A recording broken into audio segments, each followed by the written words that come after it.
70 million acres of wide-open possibilities. Nevada is untouched. A place where the desert comes to life, the ground holds the history, and nature perseveres. To come and see it in real life, it's like a living, breathing animal. It's amazing. I face a marvel of modern engineering, the Hoover Dam. Every time you take a left and a right turn, it will shift your brain. It will calm you, and it just helps you center. I find myself at the center of the Laughlin labyrinths. Is it fair to say that Route 66 is the most iconic, famous road in all of America? It absolutely is. And I travel on the iconic Route 66. Pretty spectacular, isn't it? Nevada's like that. I'm John Burke. Join me as I explore the 7th largest state in the nation, here on Outdoor Nevada.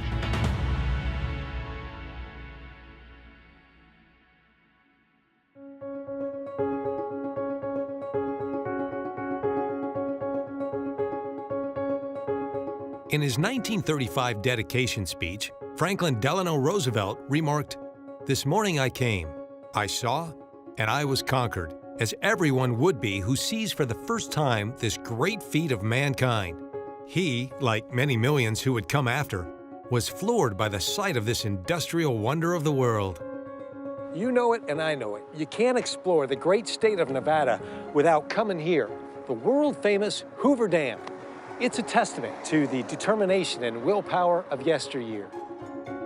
Standing hundreds of feet tall and containing miles and miles of tunnels and chambers inside, this place could be daunting to explore. Luckily, I'm accompanied by Darlene Boss, an expert on the dam. Darlene, how are you? Good, nice to meet you, John. Nice seeing you. Thanks for spending time with me today. Absolutely. What's the best part of your job here? The best part of my job is getting to show people how amazing Hoover Dam is. And how many people are we talking about? How many people come through here in a year? We get about 1 million visitors a year here at Hoover Dam, and since 1937, when we started giving tours, we've given 50 million people a tour of Hoover Dam. Well, now it's 1,000,001, because I'm going to take a look. Let's go check it out. Fantastic. All right. The entire site sprawls across 233 square miles and creates electricity vital for 3 nearby states. This remarkable system not only sustains over 1 million homes and businesses, but also controls Colorado River floods and does so in a way friendly to the surrounding environment. All right, this is super cool. I feel like now I'm in the guts. You are. What is this room? You're in the Hoover Dam power plant right now.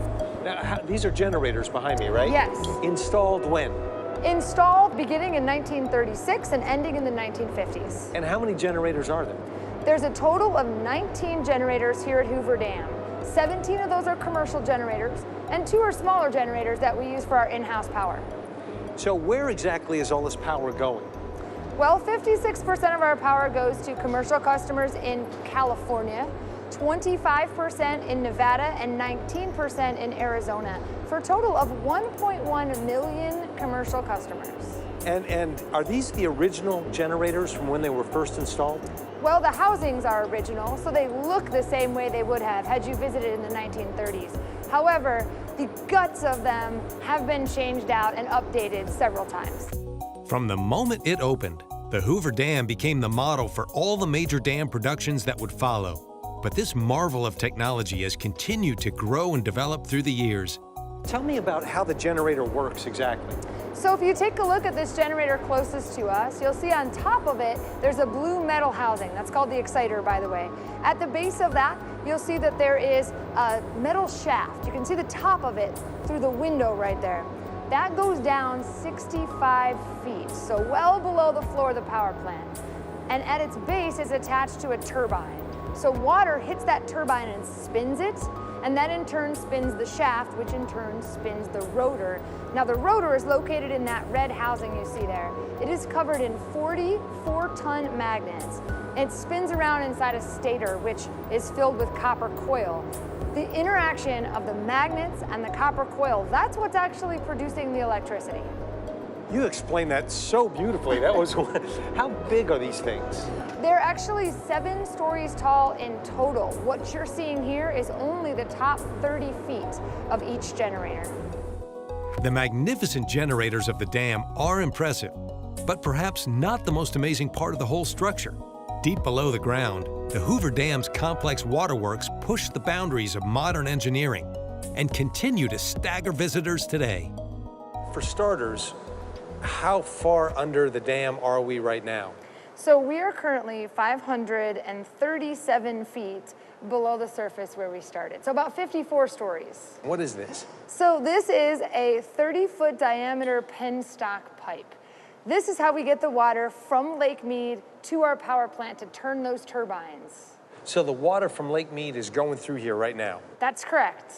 Up to 96,000 gallons per second.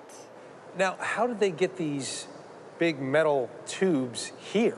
It's a great question because they're so large that they did not fit on the existing infrastructure of roads and rail cars.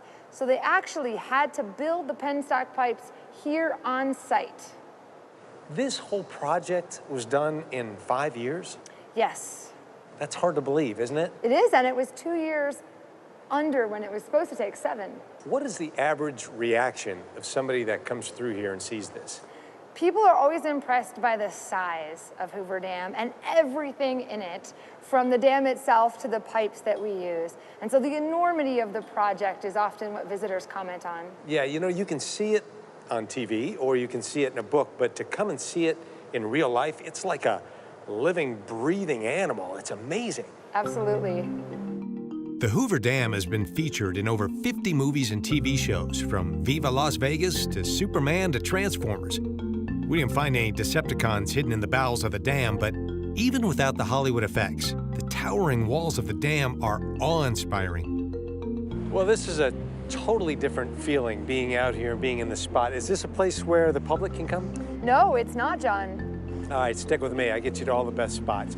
Give me some details about the dam itself, some statistics. Okay, well, Hoover Dam stands 726.4 feet tall. It's 660 feet thick at its base, and it tapers up to just 45 feet thick at the top. The dam weighs in at 6.6 million tons of concrete. Its construction is interesting. It doesn't really connect to the sides of the canyon walls? That's correct. It's an arch gravity dam. So first of all, it's held here in place by its sheer size and weight. But secondly, it's also held in place by being an arch dam. So the sides of the dam go into the canyon walls 150 feet on each side, but they are not connected there. Instead, the arch shape allows the lake to put pressure on it and keep it in place. So if the water level is high, it's actually stabilizing it, making it stronger. Absolutely. Big lake equals a stable dam. Tell me about the guys that worked here. What kind of lifestyle was that? How many guys were here? We had approximately 21,000 men who worked on the project through the entire thing. The peak was about 5,000 men when they were pouring concrete, and the average was about 3,500. They did work in 3 shifts, so they worked 24 hours a day, 8 hours a day, 7 days a week. Most of them lived in Boulder City, and they did have 2 days off a year, John, both Christmas and 4th of July. How old were these guys? Well, they were anywhere from 18 to in their 30s. Now, ideally, the folks that were building the dam wanted them to be as young as possible, 18 to 24, strapping young men. But the women who were hiring them in the offices understood that in the Great Depression, the men with the most mouths to feed were the ones they wanted to give jobs to. And so they changed the dynamic a little bit. We ended up with probably an older workforce than they would have liked. Interesting. Not necessarily a safe job. There were no union standards or anything like that at the time, so people did die doing this? We had 96 official deaths on the project, and there's an interesting story that goes with that, John. The first official death that happened because of working on the dam occurred on December 20th, 1922. That person was a man named John Gregory Tierney. He was a surveyor here in Black Canyon, and he drowned during a flash flood. The last official death on the project, the 96th death, occurred on the same date, December 20th, 1935. So that's exactly 13 years to the day. And that person's name was Patrick Tierney, and he was John Gregory's son. I would guess that these men that built this must have felt an intense feeling of pride. Absolutely. This was very much a proud moment. Not only the building of the dam, but the dedication, which occurred on September 30th, 1935, by President Franklin Delano Roosevelt. And he spoke about how proud the entire nation was of the men who worked on this project. The whole world was watching. Nothing like this had ever been done. Do you feel a sense of pride getting to work here? Absolutely. Every day when I come to work, I'm happy and I'm proud to be working here at Hoover Dam. Estimates say the Hoover Dam could last anywhere from 2,000 to 10,000 years, outlasting most of what we consider to be modern civilization. Like the pyramids and temples of old, the dam will remain as an example of the melding of nature and technology, and as a testament to human ingenuity.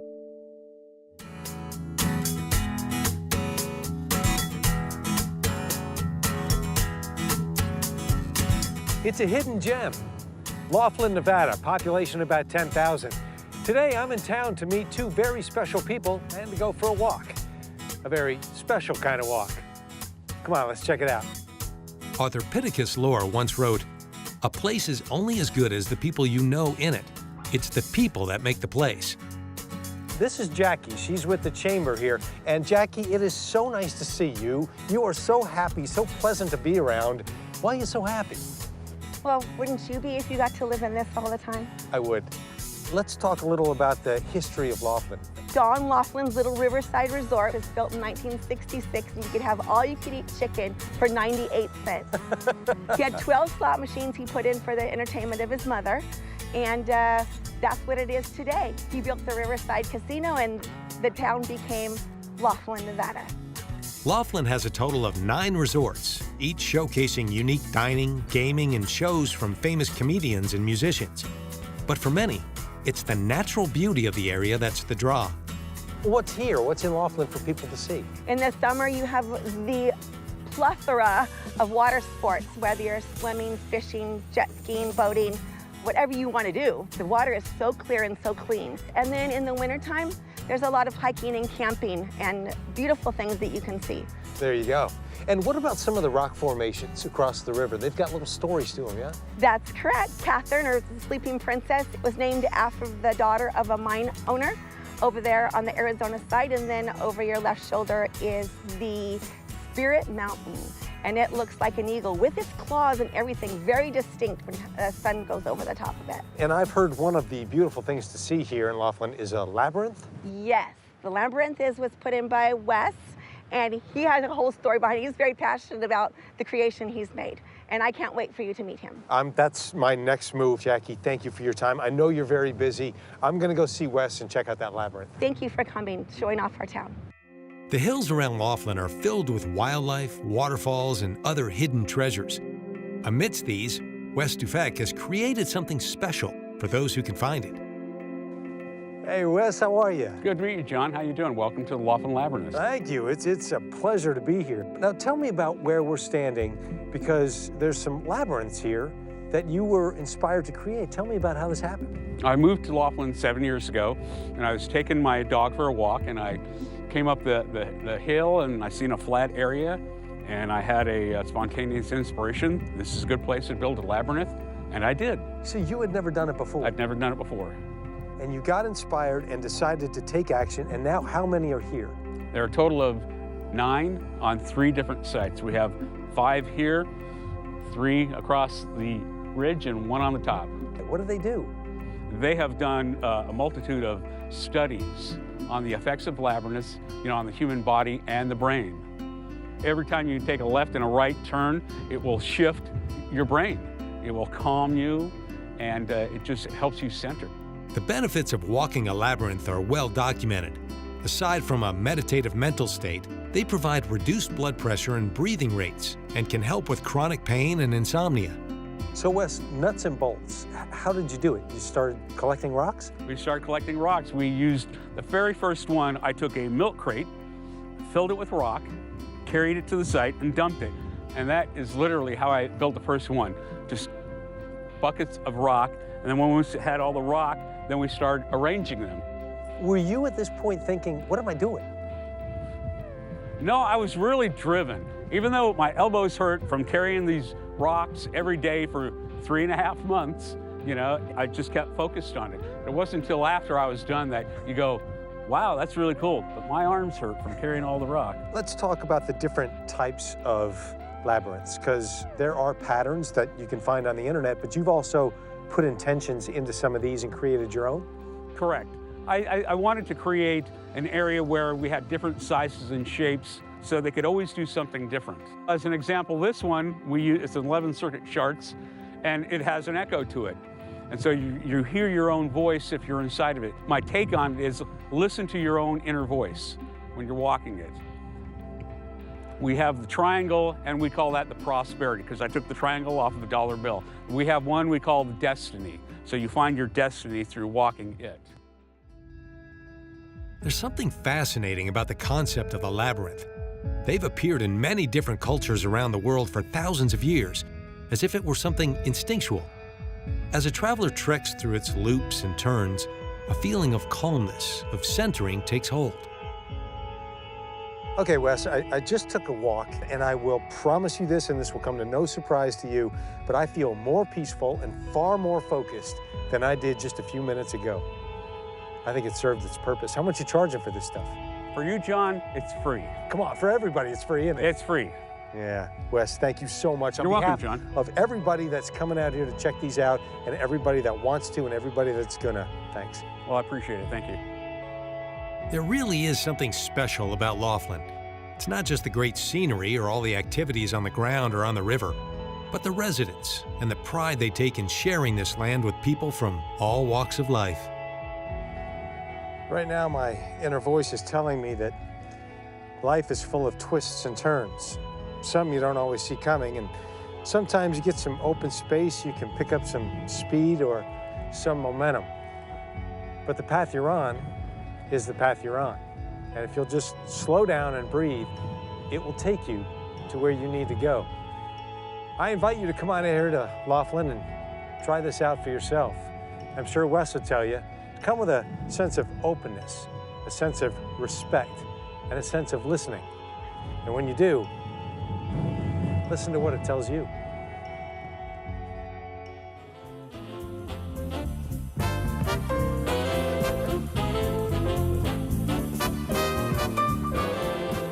From its establishment in 1926 until it was decommissioned in 1985, Route 66 served as the main street of America for nearly 60 years.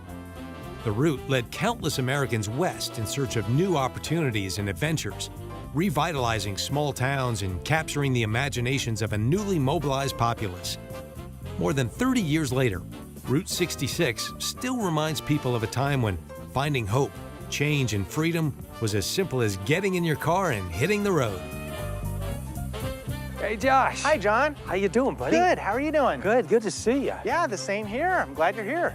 Beautiful building. Tell me about it. So the Powerhouse was built between 1907 and 1909 to generate electricity for the area mines. It was a lot cheaper to generate electricity and send it up than it was to bring fuel in to run everything. This was the first steel reinforced concrete structure in the state of Arizona. It was a big deal, and it was followed by newspapers all around the West. And how long has it been a museum? So the museum opened in February of 2001, so we're getting on 18 years pretty close here, and it's welcomed visitors from all 50 states and 70 countries around the world. The Powerhouse sat unused for nearly 6 decades, its contributions being overshadowed by the completion of Nevada's own Hoover Dam. But in 1987, the historic Route 66 Association of Arizona gave the site a new purpose, housing the relics of Americana. Is it fair to say that Route 66 is the most iconic, famous road in all of America? It absolutely is. In fact, the development of Route 66 is very much a reflection of the development of these United States. Yeah, that you just said it right there. Now, take me through the development of Route 66. Yeah, well, you know, and that's what's the beauty about the Arizona Route 66 Museum. It is that chronological history of this path. And it starts as the migration and trade routes of the native peoples, basically going spring to spring, following the lay of the land, getting across the country, no matter what season it is. And in the beginning, that's all it was. You know? It literally was a path. It just was, yeah, a path used by the peoples that had inhabited this area for centuries. And then what happened?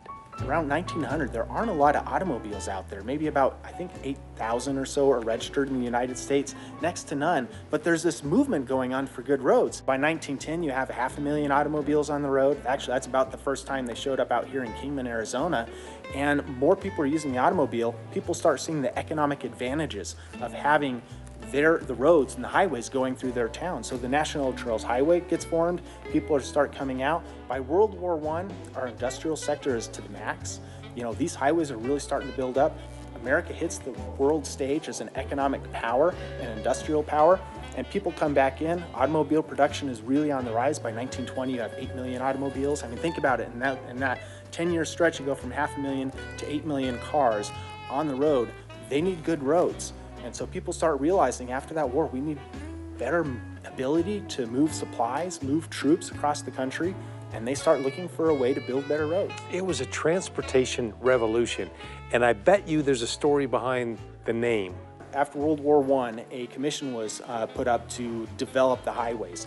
And so they said, yeah, we're gonna have the odd-numbered highways going north and south, just like we do today, and even highways going east and west, with the major ones ending in 0. So Highway 10, 20, 30, 40. Well, this gentleman named Cyrus Avery out of Tulsa, Oklahoma, and he sees the need for having a good highway between Chicago and LA. There's great infrastructure between Chicago and New York, but nothing going out west. He says, if we can have this highway put in, we're gonna have a good major trucking route. It's gonna connect the country together. He wants to name it Highway 60. The 60's already taken. So he's left with 64, 66, or 68. And he's thinking about it, and he says, you know what, 66 has a good ring to it. You know, it's so iconic, and it just came down to 60 was taken. The creation of Route 66 was in tandem with America's love affair with the car. By 1927, just after the road was founded, the U.S. had over 22 million cars, just over 80% of the world's total automobiles. Many people were driving towards a new life, and they needed a way to get where they were going. So when they were traveling across the country, these migrants, it was a lot like this. It was a lot like this. When the Great Depression hit, when the Dust Bowl hit, and you had tens of thousands of people migrating west on that route, looking for a better way of life. And that's what's talked about in the Grapes of Wrath. John Steinbeck actually coins the term the Mother Road in the Grapes of Wrath. Boy, listening to you talk, it becomes very clear that you cannot learn or understand American history without understanding the development of this road. It goes hand in hand, doesn't it? It really does. And the story doesn't stop here. No, it doesn't. So yeah, after people are going out west on this road, we get into another world war. During the Depression and World War II, Route 66 was a means of escaping hard times for many Americans. But as the baby boom era brought better days, the highway became synonymous with exploration, freedom, and fun. All these boys that went and served in World War II, you know, they hadn't really gone far from the farm. So they've served across the world, they've trained across the country, they come back and they really have the itch to travel. They want to take the family and go see the national parks and, you know, go see the Golden Coast. And 1946, Bobby Troups, Route 66, Nat King Cole, you know, that's released. It really captures the mood of the nations. We have better industry and we're building more cars and just everything's ripe for Route 66. Boy, no kidding. It just kind of blossomed right in that spot. And you talked about the cars. We got one here. Tell me about this. Yeah, so this is a 1952 Studebaker. I think this retailed for around $1,500 back in the day. I'll take two. Yeah, and you know, it's just the muscle car. It's the sheer power that they were building with cars back then. People were hungry for it. Yeah, and then you have a display here that also caught my eye. Burma Shave? Burma Shaves. Yeah, so there was a fledgling little shaving cream company that was struggling to get enough customers, and they came up with the idea of putting little ditties out there, the little poems. They'd put along the road, you put one, then a quarter mile later you put another one, and the kids just loved them. There's a lot of people that come into the museum, they see the signs there, and they say, oh yeah, I remember seeing that as a kid. New generations may not be able to experience the golden age of Route 66, but it remains embedded in American pop culture and in our traveler spirit. With the help of many dedicated curators, it will never be forgotten. Transportation revolutions come and go, But you can bet that Route 66 will always be a main artery into the heart of American history.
Support for Outdoor Nevada comes from Jaguar Land Rover Las Vegas and Jaguar Land Rover Reno, inspiring the spirit of adventure with confidence in any terrain or conditions. Information at jlrlv.com or jlrreno.com.